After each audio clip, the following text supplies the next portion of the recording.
Alright guys, this is my next restoration project. This is my personal bike. It's a 54 centimeter DeRosa Nuovo Classico. It's a steel frame. It's one of these classic steel frames. All the components are derailleur. It's rusting out a lot. I don't know if I'll be able to duplicate it. It's kind of like a pearly white, and the red, I'm not really sure. It's kind of dark, so I'm gonna see if I can match it. Another super bad thing is that the post is actually stuck onto the frame. Decals have left the bike, and towards the front here, yellow lettering here that says Nuovo Classico, and the paint is just pretty bad. Right over here, these stays where the cables go are pretty much rusted. The paint is just so sensitive that even if you lean it up against something, this happens. But the whole paint is just kind of like flaking off. I actually bought DeRosa decals before and they flaked off. This section, the DeRosa in yellow, is also gone. The sticker is new. I bought them on eBay. It was kind of expensive. The front brake, it's a Dura Ace, and the fork is also flaking off. I'm not really sure what type of paint this is. I don't want to get a white paint because it has to be a pearly white sort of paint. And over here in the back, you have the made in Italy. For being an old bike, this gets a lot of attention. And you have to be really looking for this bike in order to understand what it is. You can tell that the decals are in good shape here because I added new decals. You know, DeRosa did come up with the Nuovo Classico again, and it's like 4,000 bucks. So, you know, this is a cool frame, and it's like very thin, and a lot of people love it. So I thought this would be a great project to do. And over here you have the Ugo DeRosa signature. It's a decal as well. We're gonna have to pull all of this out. Video, it is actually lighter. The red is a little bit brighter, but it's darker. Here you also have Nuovo Classico here. So we have our Ugo DeRosa thing here. This is like a diamond shape, so we have Diamante here. There we go. You know, for me, I do this mainly because to do this costs a lot of money. I do have this Park Tool set. Cannot remove this pedal. It is stuck on here. We're gonna use to pull out the crank. And the way it works, you put this threaded part onto the crank, and then you have this, and you thread it in. And I believe you just have to get it all in. Just kind of turn it, and just kind of like get it all in there.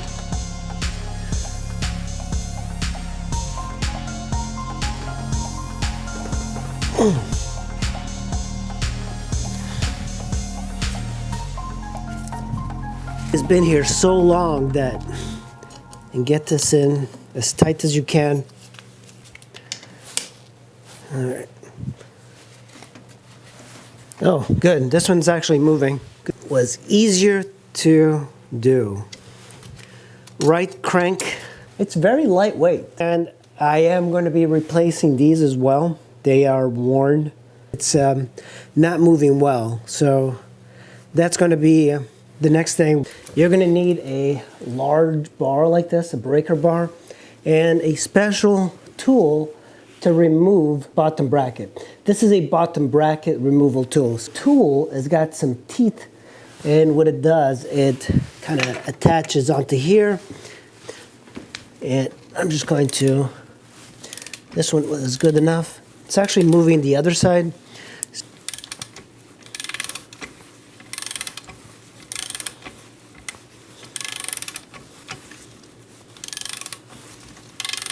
All right, I think it's coming out. Wow, it is so dirty.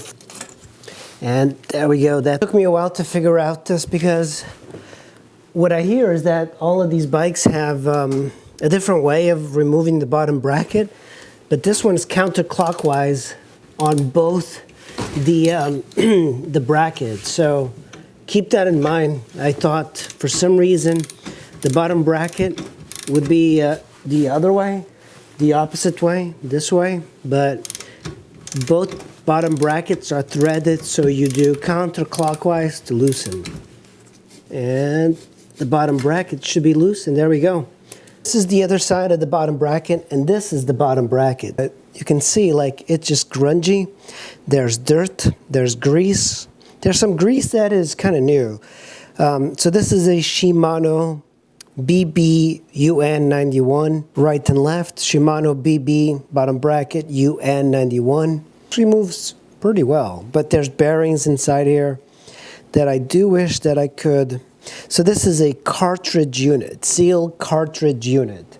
And this is the very bottom section of the bracket. And look at this, this is just filthy. So I'm gonna go ahead and start cleaning the entire frame. This is called the quill stem.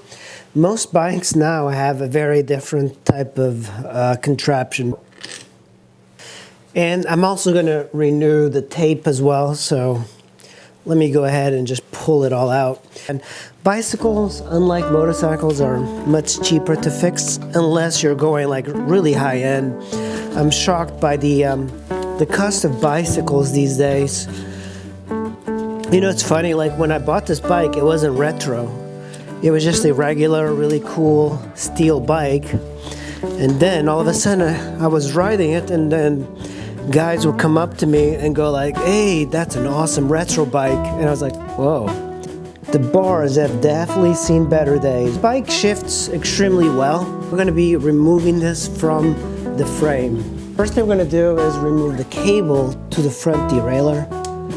This is a DeRosa front derailleur as well. It's been a great system. Here we go. And this is the cable for the front derailleur, and it goes on the left side, and this is the front derailleur. Never had issues. Right over here we have our DeRosa rear derailleur. Very good quality stuff. And remove it. Oh, that was a snap. Not sure exactly what that snap was. There we go. And we also have the chain. We're gonna have to break the chain. This is the chain breaker I have. It is part of the Spin Doctor kit that I bought, and it should be pretty easy. If you haven't used a chain breaker, you basically put the chain there, then you tighten this and you push a pin out, and that's how you remove it. So you put it in here, and then where the little holes are, and then you just twist this, and the pin should come out the backside. And there goes the chain, so I'm just gonna drag it out. Chain is out. This is the bolt that you can use to remove. A lot of these bolts are 6 millimeters. So the 6 millimeters are the 10 millimeters of motorcycles. Here's the cable. I have plenty of cable. And I don't know, I think I'll probably just get new cables all around, even though this is a pretty new one. Now, this does not seem like a lot, but at the time, this was the top of the line. The bolt that holds the cable, the rear derailleur cable. I have replaced these pulleys in a, kind of recent, so I'll probably reuse these for the front brake. It's another 6 millimeter, and all you have to do is kind of push it. So with the cable, all you have to do is undo this ferrule that's over here in the brake system, and you can pull it out. And hold on to that brake. Here we go. This is the front brake, DeRosa. Very good brake system. And the bolt we just removed is back here. And this just goes here. I also noticed that there's some Loctite over here on this bolt. So just something to keep in mind. Just get this out. Very easy. I'm just going to undo the brake cable. Okay. This is the way you adjust the cable And there we go. So this rear derailleur cable, we need to pull it out. Just gotta pull it out over here. There's a little place over here for putting this part. Then you have the wire here, and it runs through the bottom part where the bottom bracket is, and the wire comes out here. And this is a way to adjust the cable. Let's pull this out. Rear derailleur adjuster here, or whatever. The right one was actually a little bit, I don't know how to remove these. The cable out. This is the shifter cable, okay? Just remove that. This is the rear brake cable, and we need to pull this little adjuster out of that, so we should be able to pass it through this crimp part. Just a little adjuster, and there's a 6mm. Inside here, you can pull back on the rubber, and there we go. It's kind of sliding down. There we go. It is in pretty bad shape, the housing itself. This is the original housing.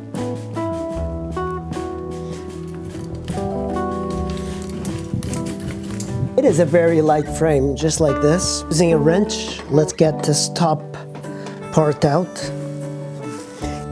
It's pretty tight. So there's this nut, and then there's a washer, and then there's a threaded piece, and there's another part underneath here that we have to undo. So we should be able to get the fork out this way. And we'll also look at the bearings and re-grease everything if necessary. So this is actually moving now, so we should be able to, here we go. So that's the headset coming out. These are tapered bearings. I'm very surprised. That is kind of shocking to see these tapered bearings on this old bike. Should just come out, but I'm not exactly sure. So let's see if I can have an issue, like I have a lot of issues. The quill stem is stuck onto here. So what I'm doing is I am raising this up, and I'm spraying some penetrating oil in here. I'm going to let this soak overnight because I definitely don't want to break anything. Next step, if it doesn't come out, is to heat the stem.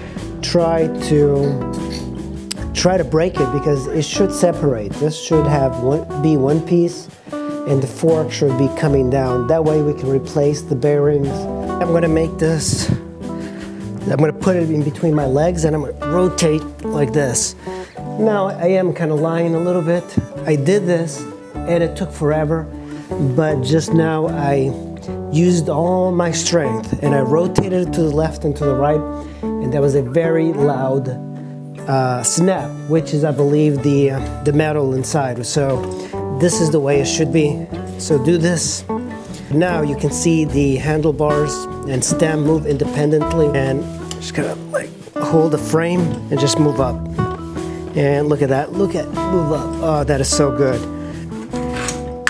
And I just dropped all this stuff. So this, it's a cup part, and it is facing down. And then I believe the next thing is,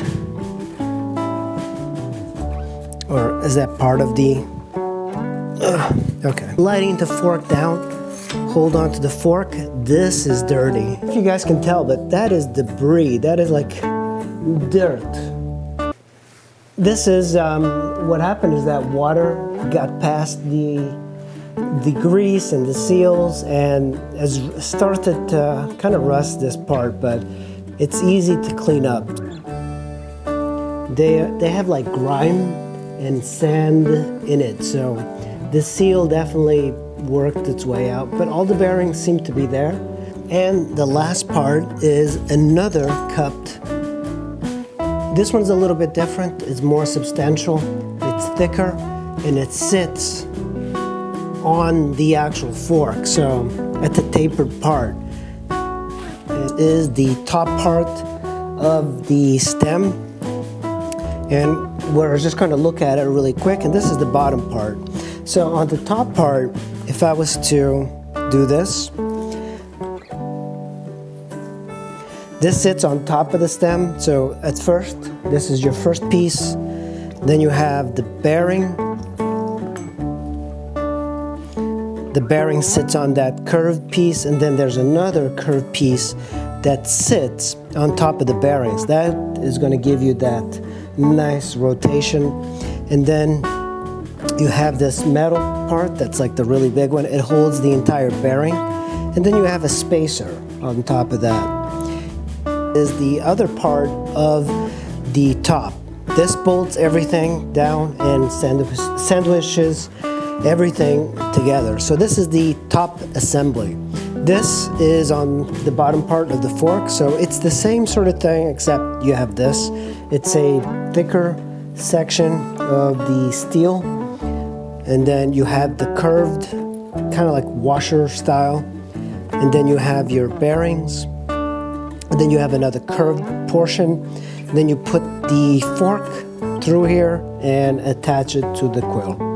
So I'm not really sure if I can get new pieces, especially the top parts and the washers. I'll reuse as much as I can, but I will buy new bearings. So another view inside of the head bearing area, the stem.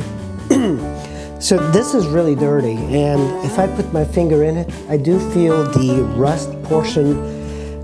Water has gotten here and damaged this part, so we are going to have to clean that and prepare it, because we don't want any water seeping through. The top part on this section, you have a threaded piece because this is the quill stem section. So you should be able to maybe even pull this out, but it's machined in here, so it's not like you can easily remove it. So for right now, I'm going to leave it here.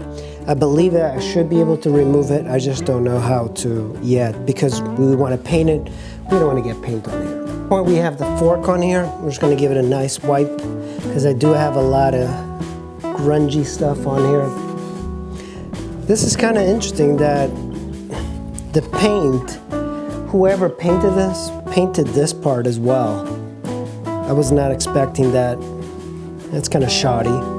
That section, that's unexpected. What the hell?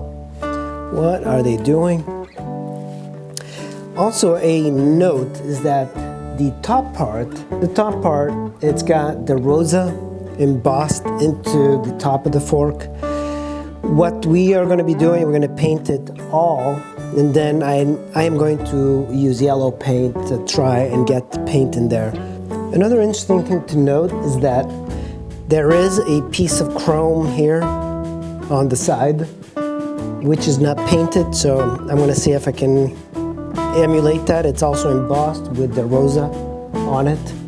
And there is a piece of chrome here, which is a sticker, I believe. And here we go. This is the frame of the DeRosa Nuovo Classico, getting ready for what I really want is clear out all the paint, remove all the rust, and of course we're going to have to work on this seat post. It is welded shut into the frame, so I'm going to cut it and then just scrape it all out. I got worms. Kind of stuck here. The cops won't bother me.